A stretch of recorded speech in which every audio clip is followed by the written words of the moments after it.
السلام علیکم ورحمۃ اللہ وبرکاتہ۔ الحمد للہ رب العالمین والصلاة والسلام علی رسولہ الامین وعلی آلہ واصحابہ اجمعین، اما بعد فاعوذ باللہ من الشیطان الرجیم، بسم اللہ الرحمن الرحیم۔ رب اشرح لی صدری ویسر لی امری واحلل عقدۃ من لسانی یفقہوا قولی، رب زدنی علما، اللہم رب زدنی علما۔ عزیز طلبہ، تقویۃ الایمان میں آپ کا آج کا سبق ہے صفحہ نمبر 19، فہل من مدکر۔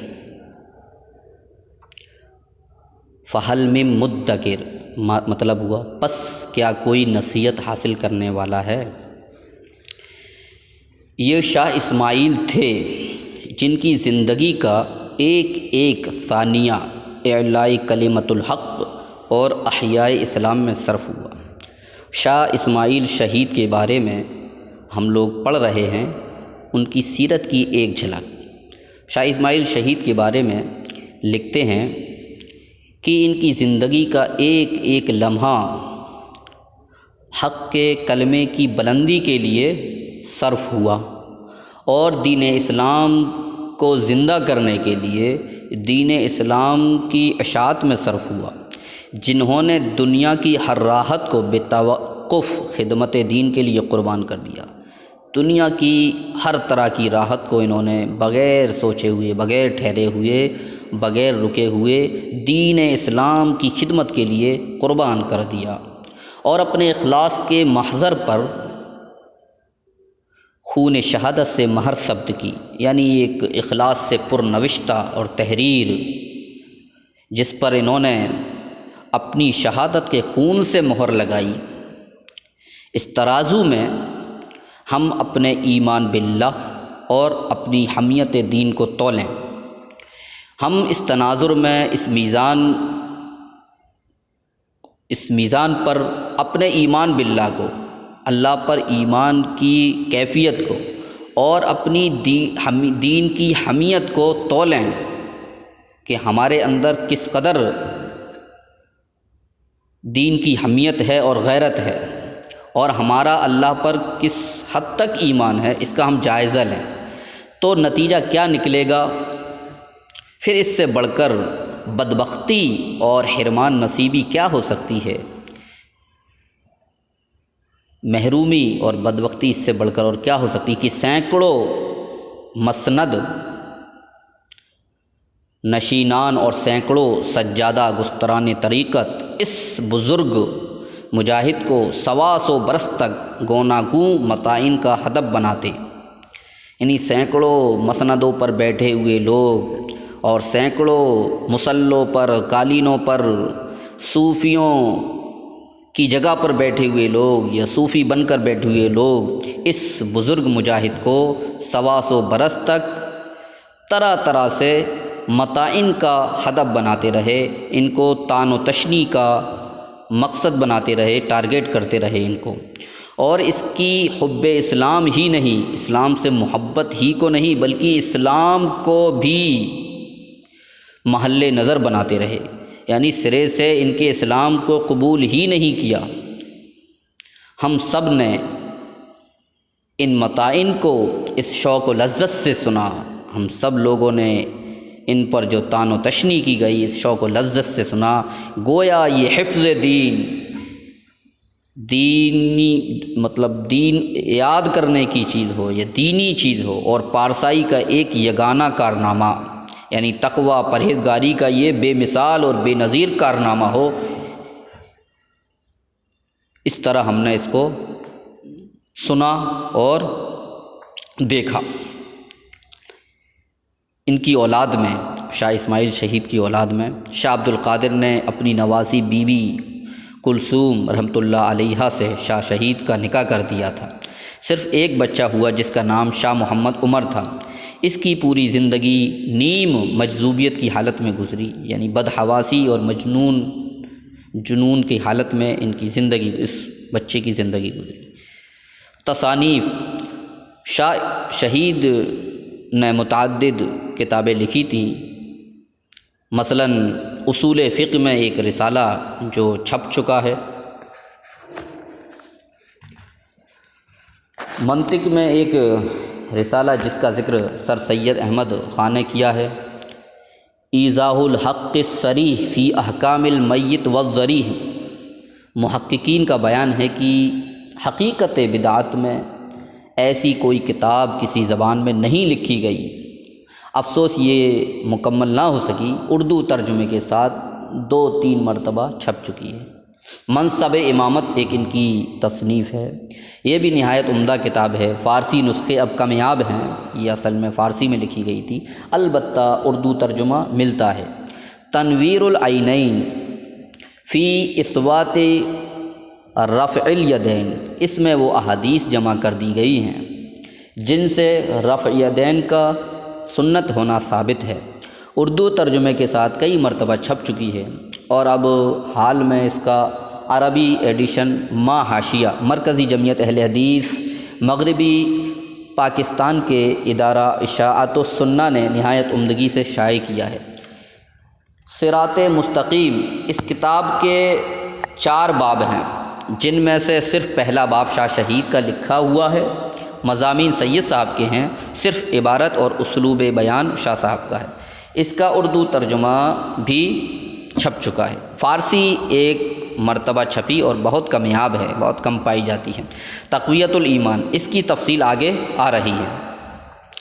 یک روزی مختصر رسالہ ہے جس میں تقویۃ الایمان پر مولوی فضل حق خیر آبادی کے بعض اعتراضات کا جواب دیا گیا ہے۔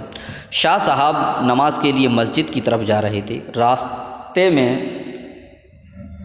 انہیں مولوی فضل حق کا رسالہ ملا، نماز سے فارغ ہوتے ہی جواب لکھنے بیٹھ گئے اور ایک نشست میں اسے پورا کر دیا، اسی وجہ سے یک روزی نام پایا۔ مکاتب، ان کا بہت بڑا مجموعہ ہے جن میں سے بعض ان کے نام سے مشہور ہوئے، اکثر انہوں نے سید صاحب کی ایما پر لکھے۔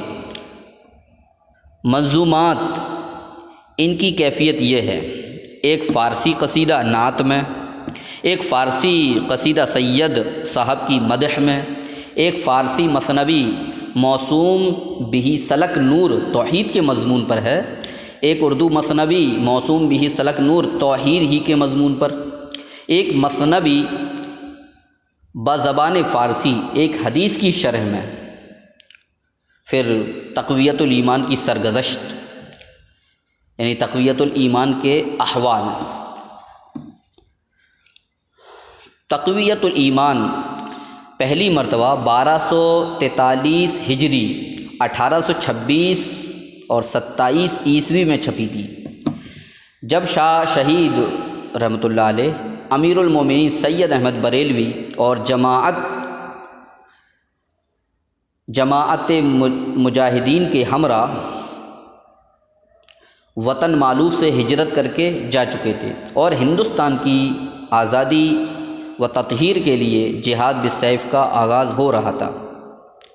اب جبکہ یہ کتاب لکھی جا رہی ہے 1410 ہجری 1989 عیسوی ہے، گزشتہ 167 برس کی مدت دراز میں اللہ ہی بہتر جانتا ہے یہ کتاب کتنی مرتبہ طبع ہوئی، کتنی مرتبہ چھپی۔ یہ کتاب جب لکھی گئی، جب سے اب تک 1410 ہجری تک 1989 عیسوی تک، یعنی اب سے جب میں یہ کتاب پڑھ رہا ہوں 30 سال تقریباً پہلے تک، یہ کتاب 167 سال ہوتے ہیں اس وقت سے، آج سے 30 سال پہلے سے کہہ رہے ہیں کہ یہ کتاب بہت مرتبہ چھپی۔ سرسری اندازے کے مطابق بتاتے ہیں کہ 40-50 لاکھ سے کم نہ چھپی ہوگی۔ کروڑوں آدمیوں نے اسے پڑھا اور ہدایت کی روشنی حاصل کی۔ یہ کتاب اتنی اچھی تھی، اتنی عمدہ تھی کہ یہ بہت بار چھپی اور بہت سے لوگوں نے اس کو پڑھا اور ہدایت کی روشنی حاصل کی۔ یہ ایسا شرف ہے جو تقویت الایمان کے سوا اردو کی کسی دوسری کتاب کو شاید ہی نصیب ہوا ہو۔ اس کے خلاف غلط فہمیوں اور غلط بیانیوں کے جو ہنگامے بپا ہوئے اور بپا کیے گئے وہ بھی غالباً کسی دوسری کتاب کو پیش نہ آئے۔ جس طرح یہ کتاب بہت زیادہ مقبول ہوئی، بہت زیادہ پڑھی گئی، بہت سے لوگوں نے اس سے ہدایت کی روشنی حاصل کی، اسی طرح اس کتاب کے تعلق سے بہت ساری غلط فہمیاں پیدا کی گئیں اور اس کے تعلق سے بہت زیادہ ہنگامے بپا کیے گئے۔ وہ بھی اس کے بارے میں بھی کہتے ہیں غالباً کسی دوسری کتاب کو یہ چیز نہ ملی ہوگی اور اس طرح کا سامنا کسی اور کتاب کو نہ کرنا پڑا ہو۔ آج تقویت الایمان کی سرگزشت پر نظر باز گشت ڈالی جائے تو چشم تصور کے سامنے ایک عجیب منظر آتا ہے۔ ہم اس کی سرگزشت پر جب ایک نظر ڈالتے ہیں تو آنکھوں کے سامنے تصور کرتے ہوئے ایک عجیب سا منظر آ جاتا ہے، جیسا کہ ایک سمندر ہے جس پر طوفان کا بحران طاری ہے، یعنی شدید سمندر میں شدید طوفان آیا ہوا ہے، بہت سخت طوفان برپا ہے۔ اس کی سطح موجوں کے جوش، ہیجان، ٹکراؤ اور کشاکش سے عرصہ محشر کا نمونہ بن رہی ہیں۔ اتنا سخت طوفان آیا ہوا ہے کہ موجیں مارے جوش کے اور مارے تیزی کے، شدت کے اور ٹکراؤ کے کشاکش سے عرصہ محشر کا نمونہ بن رہی ہیں، یعنی کھینچا تانی، ٹکراؤ سے محشر، میدان محشر کا نمونہ بن رہی ہیں۔ بڑے بڑے جہازوں کے ناخداؤں پر ہراس کے بادل چھائے ہوئے ہیں۔ بڑے بڑے ملاح جو ہیں یہ ایک مثال بیان کر رہے ہیں، تمثیل بیان کر رہے ہیں تقویت الایمان کی۔ بادل چھائے ہوئے ہیں اور وہ لنگر ڈال کر دامن ساحل کو مضبوطی سے تھامے کھڑے ہیں۔ بڑے بڑے جہازوں کے ملاح جو ہیں ان کی یہ حالت ہے، یہ کیفیت ہے کہ خوف اور ہراس کے بادل ان پر چھائے ہوئے ہیں اور وہ دامن ساحل کو مضبوطی سے تھامے کھڑے ہوئے ہیں۔ صرف ایک صاحب عزم ملاح اپنے کمزور و نازک سفینے کے بادبان کھولے ہوئے مصروف سفر ہے۔ یہ شاہ اسماعیل شہید کے بارے میں کہہ رہے ہیں کہ ایک صرف ملاح ایسا ہے کہ جس کے اندر عزم ہے، حوصلہ ہے، ہمت ہے، باوجود اس کے کہ اس کا سفینہ بھی کمزور ہے، وہ خود بھی کمزور ہے اور اس نے اپنے بادبان کو کھول دیا ہے۔ یعنی بادبان مطلب وہ کپڑا جو کشتی کی رفتار کو تیز کرنے اور کشتی کا رخ موڑنے کے لیے لگاتے ہیں، اس کو اس نے کھول دیا ہے اور وہ اپنے سفر میں مصروف ہے۔ طوفان کی ہلاکت خیزیاں اتنی زیادہ ہیں اور موجوں کی ہیبت انگیزیاں اتنی شدید ہیں کہ اس کی جبین یقین و ہمت پر، یعنی اس کے یقین اور ہمت کی پیشانی جو ہے اس پر پریشانی کا، بے قراری اور تکلیف، پریشانی، اضطراب کی شکن پیدا نہیں ہو پا رہی ہے، اور یہ حیرت، ہلاکت خیزیاں اور ہیبت انگیزیاں اس ملاح کی یقین و ہمت کی پیشانی پر بے قراری اور اضطراب کی شکن پیدا نہیں کر پا رہی۔ جو مصلحتیں اپنی دل ربائیوں اور معذرت آرائیوں کے جال دوسروں کے سامنے بچھا کر انہیں پابند ساحل بنا چکی تھیں، یعنی جو مصلحتیں اور دل ربائیاں اور بہت سارے عذر، معذرت آرائیوں کے جال یعنی بہت سارے عذر دوسروں کے سامنے آ گئے تھے اور لوگوں کو جو ہے پابند ساحل بنا دیا تھا کہ تم ساحل پر ہی رہو، اپنا سفر روک لو۔ بہت ساری مصلحتیں انہیں دکھائی دے رہی تھی، بہت سارے عذر دکھائی دے رہے تھے، ہے نا؟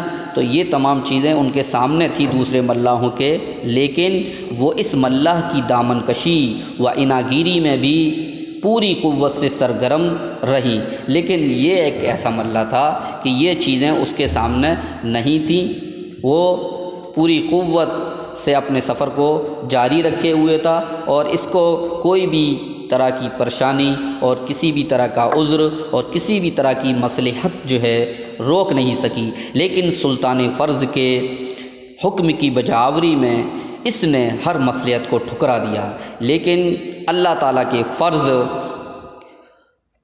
اور اللہ تعالیٰ کے حکم کی بجاوری میں اس کو پورا کرنے کے لیے اس نے ہر مصلحت کو نظر انداز کر دیا، ٹھکرا دیا کہ اللہ تعالیٰ کا حکم ہے اور اللہ جو فرائض ہے، جو میرے فرائض ہیں، جو میرا فرض ہے، اس کو جو ہے سب سے مقدم رکھنا ہے۔ کوئی عذر قبول نہیں کیا جائے گا، کوئی مصلحت نہیں قبول کی جائے گی۔